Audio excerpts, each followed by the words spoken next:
Bonjour à tous, c'est Chloé et bienvenue dans ce nouvel épisode du podcast. Ici, on parle de parentalité, de neuroatypie avec authenticité, de pédagogie inspirée par la nature, de santé mentale et d'épanouissement personnel. L'objectif de ce podcast, c'est de créer un espace doux et réaliste où l'on peut aborder des sujets parfois inconfortables sans culpabiliser et surtout sans être seul. Aujourd'hui, on va parler d'un sujet qui est très concret, le stress parental. Désolée, je ne suis pas toute seule. Et surtout, les signaux d'alerte à prendre au sérieux. Je dis stress parental, mais tu verras, beaucoup de ces signaux ressemblent à ceux d'autres stress chroniques. Parce que quand le stress dure, le corps et le système nerveux parlent souvent le même langage. Alors aujourd'hui, finalement, mon intention, c'est vraiment de ne pas culpabiliser du tout. On va juste poser des repères simples, concrets, pour t'aider à te retrouver et à demander de l'aide avant l'épuisement. Parfois, le corps, il parle avant nous, il chuchote, il signale, il prévient. On en avait déjà parlé un petit peu dans quelques épisodes précédents. Et dans la vie de parents, ces signaux, on les entend souvent, mais on va les mettre de côté.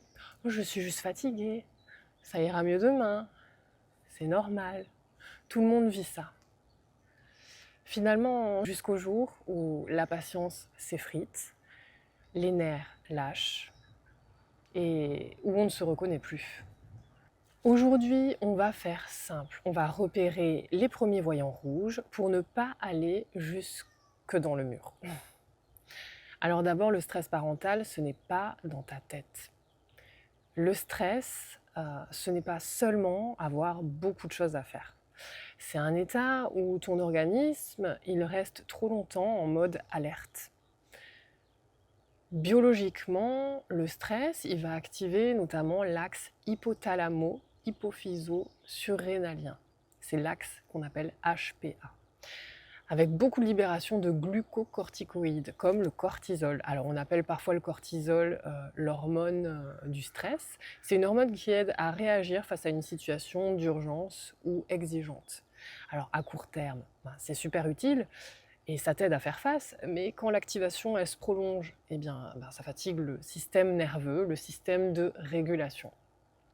Et pour te donner un repère simple, dans une déclaration officielle du Surgeon General américain, donc c'est le principal porte-parole de la santé publique américaine, qui traite de la santé mentale des parents, on retrouve qu'en 2023, 33% des parents déclaraient un niveau élevé de stress sur le mois précédent, contre seulement 20% des adultes qui n'étaient pas parents. Alors ça ne veut pas dire que les parents vont mal, ça veut dire que c'est fréquent, finalement qu'ils soient stressés, et ça mérite juste d'être pris au sérieux sans honte.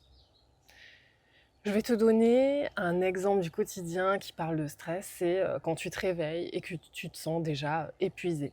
Tu vas ouvrir les yeux, tu te sens déjà en retard, avant même d'avoir commencé ta journée, et tu es fatigué, et tu te dis « Allez, ok, allez, je tiens », tu forces. Eh bien, le stress parental, il commence souvent comme ça. On tient, mais on ne se recharge plus, en tout cas plus assez. Alors, le premier signal, bien sûr, c'est le corps. J'avais parlé du fait qu'il essaie de communiquer avec nous, notamment via les émotions.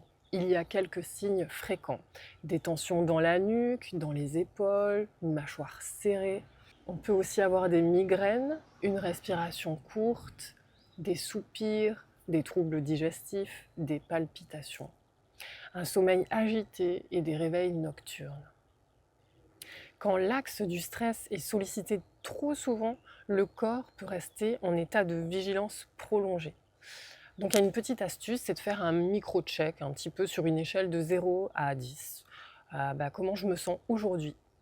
Rien que poser cette question, ça permet de sortir du pilotage automatique.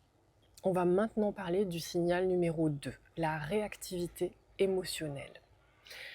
Parce que ce signal-là, finalement, il te fait devenir plus réactif. Tu cries plus vite, tu te sens envahi plus fort, tu culpabilises plus longtemps.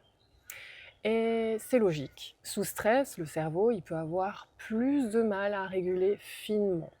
Les modèles neuroscientifiques de stress décrivent notamment des effets sur les fonctions préfrontales, prise de recul, inhibition, le fait de s'empêcher de faire des choses, régulation, au profit de réponses qui sont plus automatiques.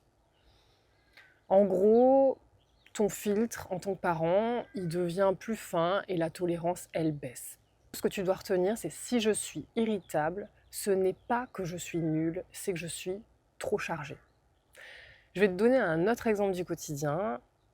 Ton enfant court partout alors que tu lui as demandé de venir dans son lit pour le coucher le soir. Il n'y a rien de grave, hein, et pourtant, ça te fait totalement exploser. Et juste après, tu te dis, mais pourquoi j'ai réagi comme ça? Alors souvent, ça peut parfois renvoyer à d'autres choses, mais si c'est pas habituel, en tout cas, ce n'est pas le fait que l'enfant reste dans son jeu, parce que finalement c'est un jeu pour lui. C'est plutôt les 40 choses qui sont déjà présentes dans ton système nerveux. Ensuite, on va parler du signal numéro 3, la déconnexion. C'est un signal plus silencieux, la déconnexion. Tu fais tout ce qu'il faut, le repas, le bain, les devoirs, le rangement, mais tu ne te sens plus vraiment là. Tu es dans le faire et plus du tout dans l'être. Et là, j'aimerais te dire un mot important, sans dramatiser, hein. Ça peut ressembler au burn-out parental quand ça s'installe. Un épuisement dans le rôle parental, une distanciation émotionnelle, un sentiment de contraste avec le parent qu'on était avant. Et ce syndrome, il est décrit et mesuré en recherche, notamment via le Parental Burnout Assessment, qu'on appelle PBA, qui est un questionnaire psychologique pour mesurer le burn-out parental. Alors, finalement, l'épuisement lié au fait d'être parent. Alors, ce n'est pas un manque d'amour, c'est un réservoir qui est vide. Avant de craquer, il y a 3 gestes simples et utiles que tu peux mettre facilement en place chez toi. L'objectif, c'est pas de gérer parfaitement, hein, rien n'est parfait dans la vie. L'objectif, c'est de revenir à toi avant de dépasser ta limite. D'abord, on va repérer et nommer. On va faire en sorte d'être bienveillant envers soi-même et de ne pas se juger. Donc, on constate, je dors mal, je suis irritable, je me sens loin. On va nommer parce que c'est déjà une façon finalement de reprendre le pouvoir, de reprendre son propre volant. Ensuite, on va baisser d'un cran tout de suite, on va dire l'impact, l'intensité. On va faire 3 respirations lentes. On va pouvoir boire une gorgée d'eau. On va ouvrir la fenêtre un petit peu, prendre l'air si on peut, relâcher ses épaules, sortir quelques minutes. En fait, l'idée, c'est de mettre des gestes simples en place, des petites routines bien-être finalement dans son quotidien. Pas des choses qui prennent très longtemps. Mais souvent, quand on va mal, on n'a pas du tout envie de faire ce genre de choses en fait, pour prendre soin de soi. C'est plus facile de s'anesthésier en scrollant sur son téléphone, en buvant un petit coup à l'apéro le soir, ou en utilisant parfois d'autres substances pour certaines personnes. Mais ça ne viendra pas nous sauver en fait. Il n'y a personne qui viendra nous sauver à part nous-mêmes. Donc, on va créer une petite routine au début qui va demander de la discipline. Je sais qu'on n'aime pas ce mot, mais ça peut avoir du bon. Et l'idée pour la respecter, c'est vraiment d'avoir cette discipline. Et on va vite se rendre compte que ça nous fait du bien. Par exemple, ça peut être juste une petite posture de yoga le matin pour ceux qui aiment le yoga. Lire quelques lignes de lecture le soir avant de se coucher, se balader dans la nature à un moment donné dans la semaine. On va parler de routine dans un autre épisode parce que je trouve que c'est très important. On peut mettre plein de choses en place pour changer un petit peu son quotidien et se sentir mieux. Et surtout, chacun est différent, donc trouver un petit peu ce qui convient pour soi.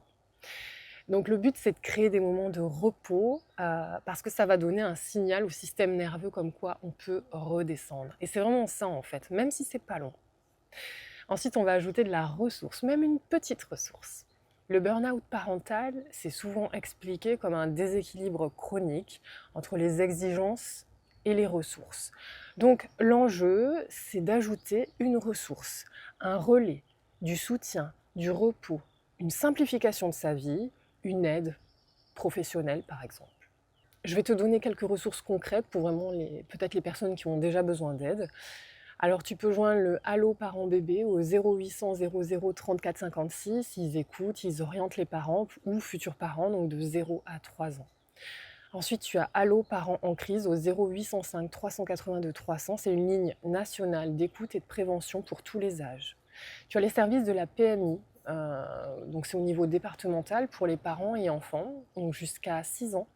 Ils permettent d'avoir des consultations, des accompagnements.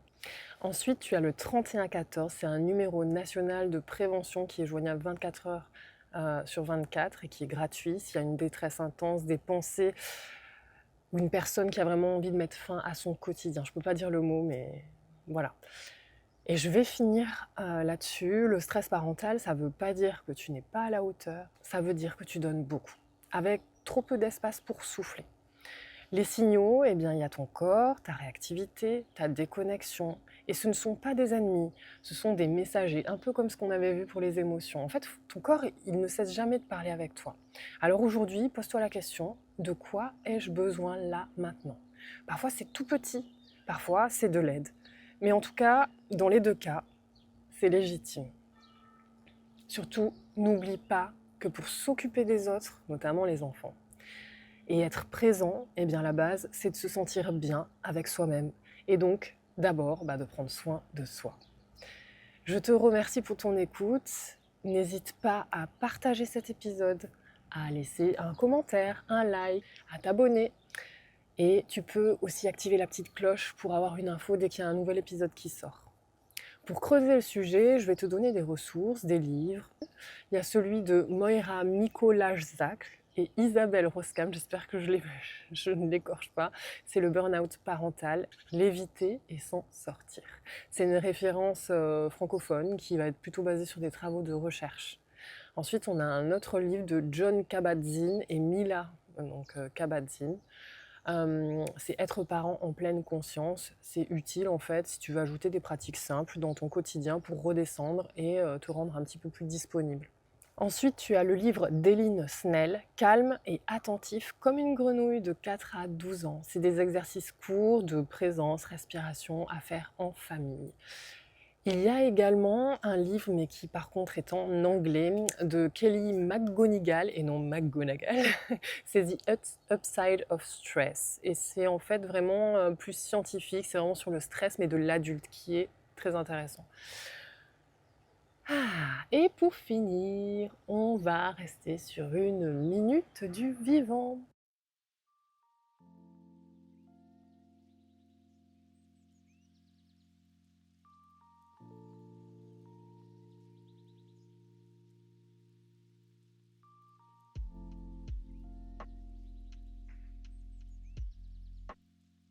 Avec un petit scan. Alors aujourd'hui, c'est une version anti-surcharge qui est spéciale à fin avril. À la fin avril, le printemps, il n'est plus juste en train de démarrer, il s'installe. Le vivant s'accélère, mais avec une énergie qui est assez douce. Ça va bourdonner, fleurir et construire. Ça pousse beaucoup dehors et ça devient tout vert. Je vais te donner une petite activité qui va s'appeler le scan des 5 signes de fin avril. Tu peux le faire avec ton enfant ou seul, même sur le pas de la porte. Tu peux trouver une fleur ouverte, une fleur bien déployée, comme un pissenlit, un trèfle, du colza, un arbre fruitier. Il y a des pommiers en fleurs en ce moment. Observe sa forme, ses couleurs, son centre. Ensuite, écoute un insecte, un bourdonnement, un battement d'ailes, une abeille, une mouche, juste quelques secondes, et essaie de t'imprégner de ce son. Ensuite, tu vas repérer une jeune feuille, une feuille verte, claire, fine ou encore tendre. Fin avril, généralement, les feuilles, elles sont souvent très lumineuses, d'un vert très clair, parce qu'elles sont toutes jeunes. Et ensuite, tu peux chercher une construction du vivant. Par exemple, ça peut être une toile d'araignée, un nid, le nid d'un oiseau, une tige enroulée, une fourmilière, une feuille qui est jeune en train de se déployer. Et tu peux regarder la vie qui reprend, finalement, les animaux qui travaillent. Tu peux ensuite choisir ton détail préféré et faire 3 respirations en pensant à ce détail. Tu respires 3 fois lentement. Et si tu veux une phrase simple à dire à ton enfant ou à toi-même, eh bien, regarde, fin avril, la nature ne force pas. Elle avance un petit pas après l'autre et c'est tout bon, ça suffit en fait à avancer quand même. Voilà, c'était une minute du vivant pour replacer ton système nerveux en mode présence, là, maintenant, sur le moment. Je te remercie pour ton écoute, je te souhaite une très belle journée. Ciao, ciao!